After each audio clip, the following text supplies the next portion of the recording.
উত্তর ব্যারাকপুরে পৌরসভার অধীনস্থ ইছাপুরে যামিনী ভূষণ মেমোরিয়াল ম্যাটার্নিটি অ্যান্ড জেনারেল হাসপাতালে শুক্রবার বিকেলে ডায়ালিসিস ইউনিটের উদ্বোধন করলেন ব্যারাকপুর কেন্দ্রের সাংসদ অর্জুন সিং। ডায়ালিসিস ইউনিটের জন্য সাংসদ তার নিজে সাংসদ তহবিলে প্রায় 48 লক্ষ টাকা বরাদ্দ করেন। আগামী দিনে পৌরসভার ওই হাসপাতালে আইসিসি ইউনিট চালুর তিনি আশ্বাস দিলেন। এদিন উদ্বোধনী অনুষ্ঠানে সাংসদ ছাড়াও হাজির ছিলেন উত্তর ব্যারাকপুর পৌরসভার পৌরপ্রধান মলয় ঘোষ, উপপৌরপ্রধান সত্যজিৎ ব্যানার্জি, স্বাস্থ্য দপ্তরে সিআইসি প্রদীপ বসু সহ পৌরসভার অন্যান্য কাউন্সিলররা। হসপিটালের সঙ্গে যুক্ত সমস্ত ডাক্তাররা আজকে ডায়ালিসিস ইউনিট নর্থ ব্যারাকপুর পৌরসভা পরিচালিত এই যে হসপিটাল, আমরা অনেকদিন ধরে এই হসপিটালটাকে দেখেছি, কিন্তু মাঝখানে সত্যি প্রসূন বলছিল খুব খারাপ অবস্থা চলে গেছিল। আবার একটা উদ্যোগ নিয়েছে পৌরসভা, এটাকে ভালোভাবে করা, ভালোভাবে ক্যান্সার ইউনিট থেকে নিয়ে সমস্ত ইউনিট এখানে চালু করবে। যে কোম্পানির কথা বলছিল সে আমার কাছে গেছিল, ভালো ছেলে ওরা কিন্তু ক্যান্সারের ভালো ভালো মেশিন এনেছে। আমি জানি ওকে ব্যক্তিগতভাবে, ও যদি যুক্ত হয়ে যায়, আমিও বলে দেব, ও যদি যুক্ত হয়ে যায় এখানে কিন্তু খুব ভালো কাজ হতে পারে। প্রায় 40-50 কোটি টাকা খরচ করে ওরা মেশিন আনিয়েছে, আমি জানি ওই ব্যাপারটা। আগামী দিন আরো হসপিটালটাকে ভালো করতে হবে। সব থেকে বড় ব্যাপার, কোনো জিনিস দেওয়ার কোনো অসুবিধা হয় না। কোনো কাজ করলে কোনো একবার যদি আমরা টাকা দিয়ে দিই, পৌরসভা কিন্তু রেগুলার খরচ আছে। এই খরচটাকে পৌরসভাকে একদম উদার হয়ে চালালে কিন্তু আবার মুক্ত করে পড়ে যাবে।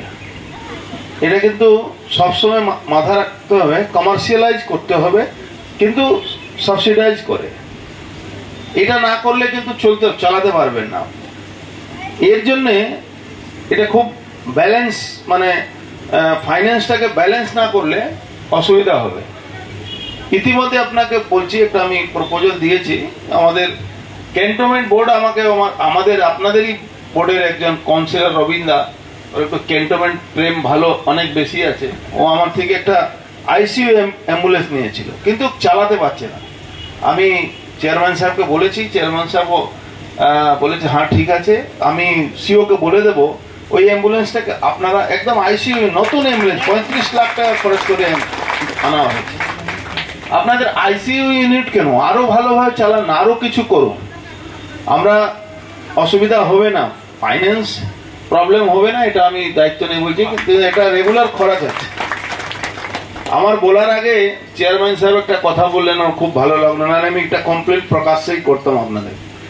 ওই পৌরসভার আগে অনেক গার্বেজ পড়ে থাকছে, ওটাকে ব্যবস্থা করার জন্য আপনি জমি কিনেছেন। আমাদের সরকার কিন্তু জমির জন্য টাকা দেয়, জমির জন্য টাকা দেয়। এটা খুব ভালো কাজ, আপনারা করুন এটা। এই টাকাটা হয়তো প্রথম আপনাকে দিতে হবে, তারপরে ওরা দিয়ে দেয়। আমি যখন ভাটপাড়া মোট 50 লক্ষ টাকা আমাদের হয়েছিল, 47 লক্ষ 762 এরকম একটা খরচ হয়েছে। নেই তো এখানে ডায়ালিসিস, এই চত্বরে নেই। বিরাট উপকার হবে মানুষের, সাধারণ মানুষের, এবং আমরা অনেকটা সাবসিডি রাখবো, এতে রেখে করব। আমরা সাংসদ টোটাল টাকাটাই সাংসদ দিয়েছে, এবং পরবর্তী ক্ষেত্রে আমরা আইসিসিও করব।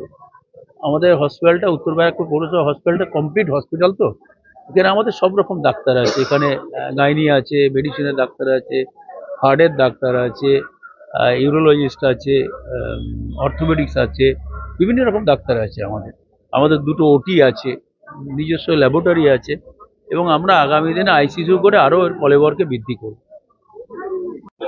প্রায় 50 লাখ টাকা কাছাকাছি দেওয়া হয়েছে, কাজও হয়ে গেছে। আমার মনে হচ্ছে এটা খুব ভালো ইউনিট একটা সময় ছিল, আবার ভালো ইউনিট এই পৌরসভা পরিচালিত এই হসপিটাল হবে আমাদের পুরো বোর্ডের আন্ডারে। আমার মনে হচ্ছে আগামী দিন আমরা আইসিইউ করতে পারবো নিশ্চিতভাবে। এখানে আইসিইউ চললে এই এলাকার আশেপাশে মানুষগুলো খুব সুবিধা পাবে। গোলঘর এবং বিএনপোর্টের মাঝখানে হসপিটাল স্বাস্থ্য পরিষেবা অত্যাধিক ভালো আশা করছি হবে। তো মানুষের তো সাধারণ মানুষের তো উপকার হবে। দেখো, যত পরিমাণে আমাদের দেশে মানুষ আছে সেই হিসাবে স্বাস্থ্য পরিষেবা নেই, এটা কিন্তু আস্তে আস্তে ডেভেলপ করতে হবে। আর টেকনোলজি অনেক ভালো হয়েছে। আমাদের সরকার, মাননীয় মুখ্যমন্ত্রী, যে সব থেকে বড় সমস্যা ফাইন্যান্সের সমস্যা, হসপিটালের উপরে উনি বিশেষ নজর দিয়ে এই সমস্যাটা স্বাস্থ্যসাথী কার্ড করার পরে গরিব মানুষের জন্য অনেক সুবিধা করেছেন। আমি আশা করি আগামী দিন আরো ভালো হবে।